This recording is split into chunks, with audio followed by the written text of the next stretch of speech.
Assalamualaikum warahmatullahi wabarakatuh.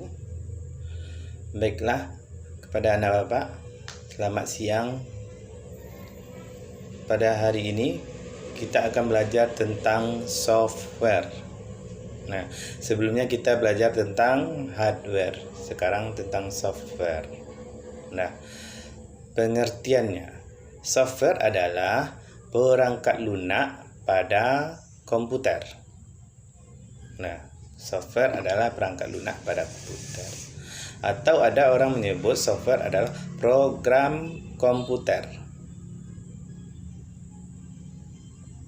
Nah, itulah pengertian dari software. Kemudian kita masuk ke fungsi software. Fungsi software di sini ada 3. Yang pertama, mengenali suatu program. Yang kedua, mengontrol komputer. Yang ketiga, membuat pekerjaan lebih mudah. Nah, maksud yang pertama, mengenali suatu program, maksudnya kayak gini, kita contohkan. Misalnya anak bapak waktu belajar online, dikirim oleh gurunya file PDF. Ada yang tidak bisa membuka file PDF tersebut. Maka pada HP tersebut berarti tidak ada program untuk mengenali PDF tersebut. Program tersebut contohnya kalau di HP tersebut yaitu Acrobat WPS. Diinstal dulu. Kalau udah diinstal, maka programnya bisa dibuka. Program PDF tadi bisa dibuka. Nah, itulah contoh dari mengenali suatu program. Yang kedua, mengontrol komputer. Nah, kita contohkan, misalnya komputer tersebut sudah berat atau kena virus, maka harus ada antivirusnya. Nah, itu dia, diisi dulu program antivirus. Nah, dilanjut, membuat pekerjaan lebih mudah. Membuat pekerjaan lebih mudah. Biasanya kita menulis secara manual, menulis pakai kertas. Sekarang kalau ada komputer kita mengetik saja, bisa disimpan. Nah, itu dia, membuat pekerjaan lebih mudah. Dah, dilanjut. Software terbagi 2 jenis. Yang pertama, software sistem operasi. Yang kedua, software aplikasi. Nah, software sistem operasi ini pengertiannya untuk mengatur seluruh proses kegiatan yang ada pada komputer.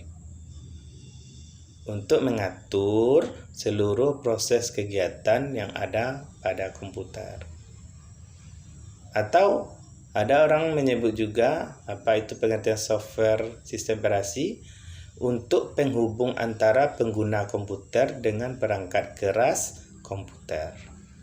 Nah, itu pengertian dari software sistem operasi. Fungsi sistem operasi yaitu mengatur cara kerja komputer. Yang kedua, memanajemen data. Yang ketiga, mengelola keamanan. Yang keempat, mengendalikan software yang dijalankan.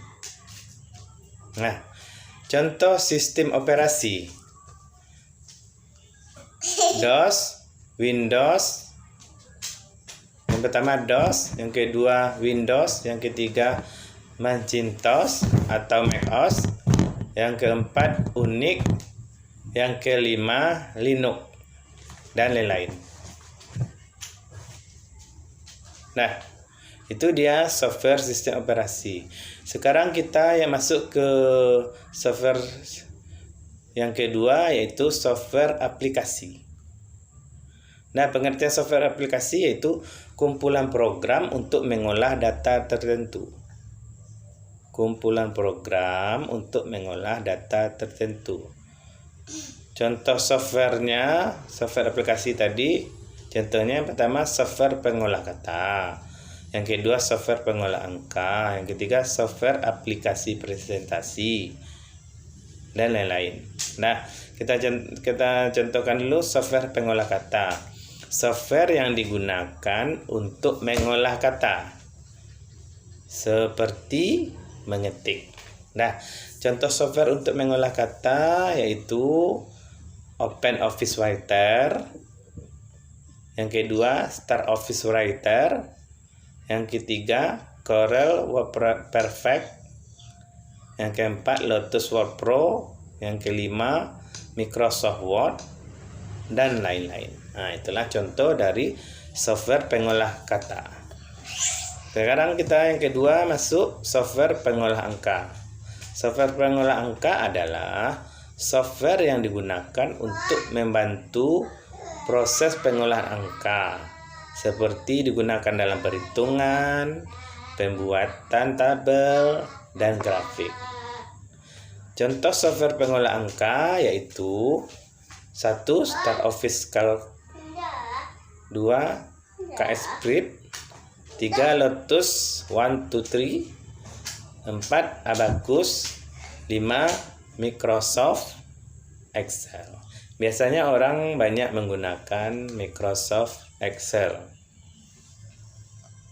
Nah, lanjut. Contoh software aplikasi yang ketiga, software aplikasi presentasi. Software aplikasi presentasi adalah software yang dibuat untuk mendukung proses presentasi yang dilakukan seseorang. Nah, itu dia.